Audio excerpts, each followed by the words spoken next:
people now are preventing themselves from going out, eating outside, no? Kasi, Mm, di ba yung initial report natin, merong sa malls, na SM, mm, I don't know with the other malls, and then while listening to the report of our city health officer, narinig natin na yung Gaisano, mm, merong Centrio. So that means na people na nakarinig ng report, I'm sure they will no longer go until ma-clear natin o ma-clear ng City Health Office na wala nang increase, wala nang recorded increase.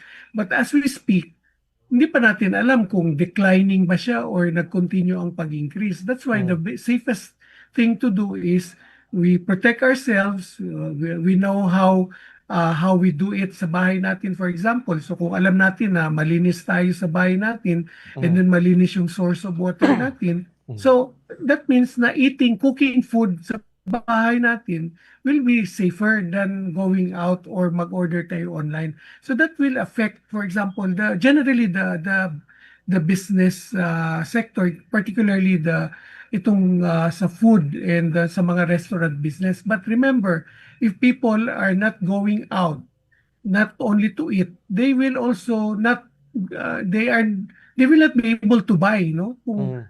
Aside from eating, no? So, yan yung challenge natin na for the last 2 to 3 weeks, yan yung situation natin. So, makita natin na meron talagang dent in terms of decline in the sales, no?